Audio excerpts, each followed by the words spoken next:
মালাস রান্নাঘরে আপনাদের সবাইকে স্বাগত জানাই। আবার চলে এলাম একটি রেসিপি নিয়ে। রেসিপিটি দেখুন, দেখে ভালো লাগলে লাইক, শেয়ার, সাবস্ক্রাইব অবশ্যই করবেন। আজ বানালাম পেঁয়াজ সেদ্ধ দিয়ে মাছের কালিয়া। দারুণ খেতে হয়েছিল, অসাধারণ। আজ সেটাই আপনাদের সাথে শেয়ার করব। কিভাবে পেঁয়াজটাকে ভাপিয়ে তারপরে মাছের কালিয়া করেছি চলুন দেখাই।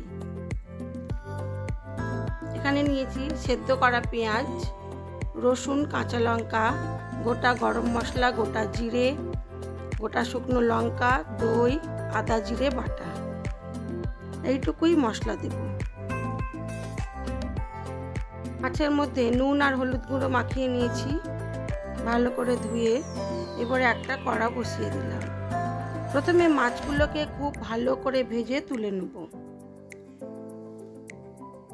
আর আমি পেঁয়াজটাকে আগে সেদ্ধ করে নিয়েছি, এই কারণেই পেঁয়াজটা ঠান্ডা হতে দেব। সেটা আর আপনাদের জন্য তোলা হয়নি। পেঁয়াজটা ঠান্ডা হতে হতে আমি মাছগুলোকে লাল করে ভেজে তুলে নেব।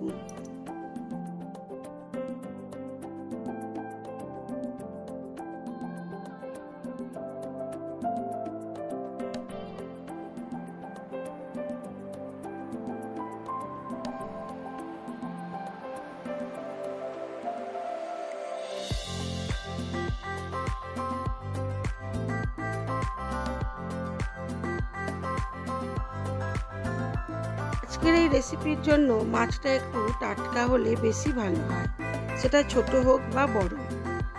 আমার আজকের মাছটা খুব একটা বেশি বড় ছিল না, কিন্তু মাছের ঝালটা দারুণ খেতে হয়েছিল। আমি তো খাওয়ার পরে ভয়েস রেকর্ড দিচ্ছি, সেই জন্য বলতে পারছি। মাছগুলো আমি নুন আর হলুদ মাখিয়ে রেখেছিলাম, এবারে লাল করে ভেজে তুলে নেব।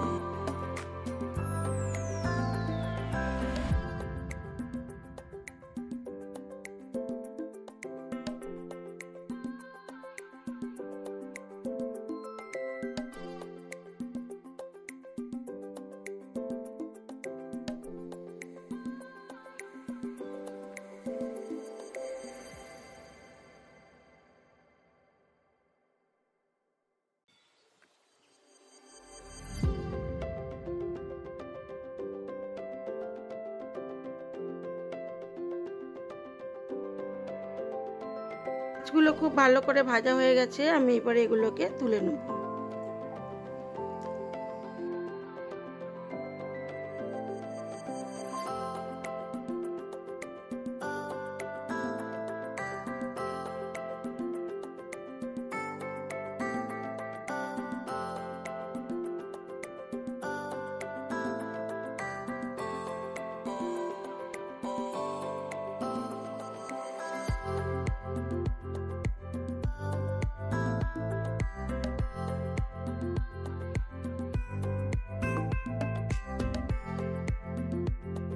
অন্যদিকে মাছ ভাজতে ভাজতেই আমি মাছের মশলাটা করে নিয়েছিলাম।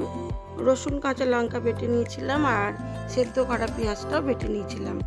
দইটা একটু মিক্সিতে ঘুরিয়ে ফেটিয়ে নিয়েছিলাম। আদা জিরেটা আমি আগেই বেটে নিয়েছিলাম। এইবারে মাছ ভাজার তেলের মধ্যেই দিয়ে দেবো গোটা শুকনো লঙ্কা, গোটা গরম মশলা থেতো করা, আর গোটা জিরে ফোড়ন।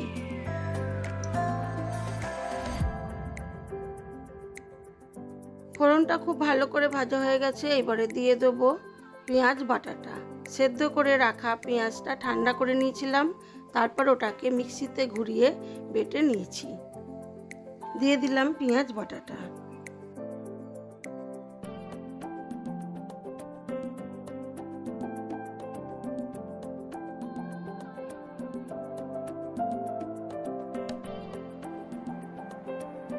আর দিয়ে দিলাম রসুন আর কাঁচা লঙ্কা বাটা। এবারে আমি মশলাটাকে খুব ভালো করে কষিয়ে নেব। সবটাই মিডিয়াম আঁচে করব।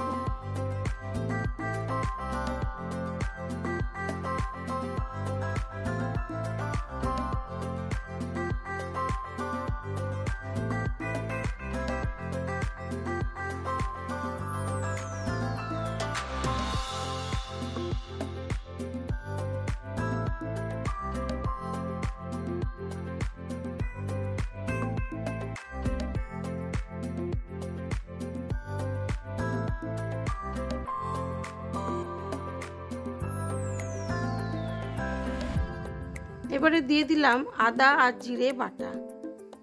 আপনারা চাইলে গুঁড়ো জিরেও দিতে পারেন, তবে জিরে বাটা দিলে বেশি ভালো টেস্ট আসে।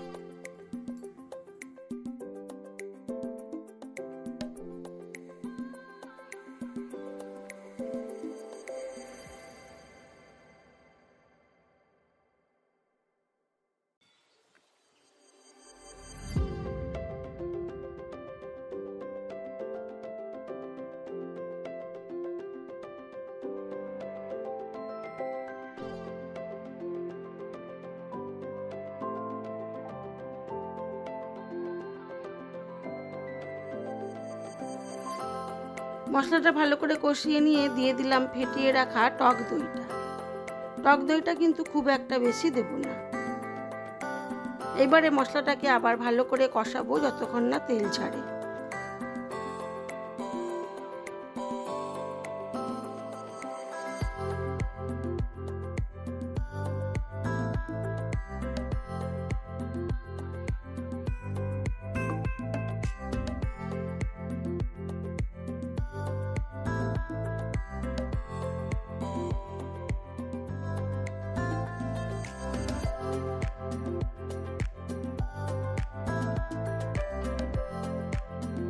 আর একটু জল দিয়ে দিলাম।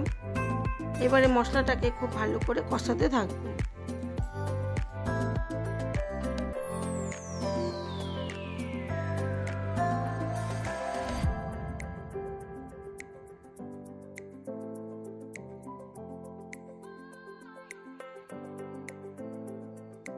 দিয়ে দিলাম স্বাদ মতো নুন।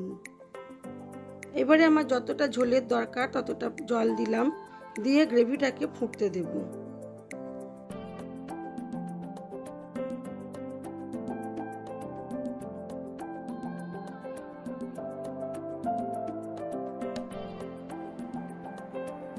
ঝোলটা ফুটে উঠেছে, এবারে একে একে ভাজা মাছগুলো দিয়ে দেবো।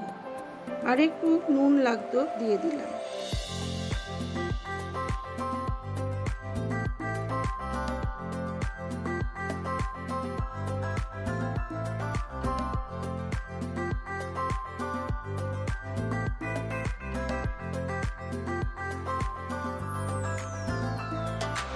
এবারে মাছগুলো দিয়ে কম আঁচে আরো কিছুক্ষণ হতে দেব।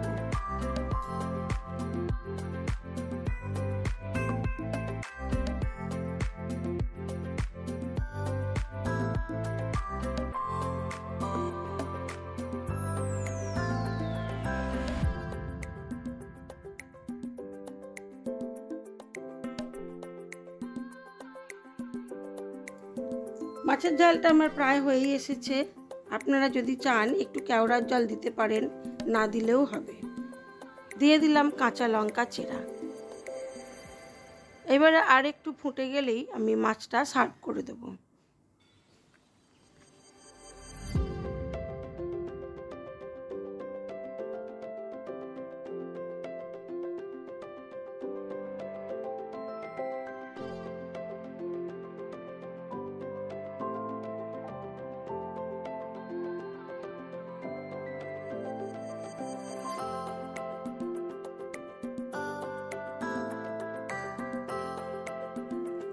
আমার এই ভিডিওগুলি যদি আপনাদের ভালো লেগে থাকে তাহলে লাইক, শেয়ার, কমেন্ট অবশ্যই করবেন।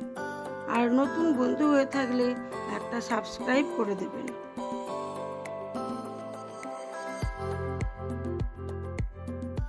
মাছটা আমি এবারে সার্ভ করে দেব। এইভাবে অবশ্যই একবার করবেন, খেতে দারুণ লাগে, একেবারে নতুন ধরনের একটা টেস্ট। এবারে দেখাই চলুন আমার লাঞ্চ মেনুতে আজ কি ছিল।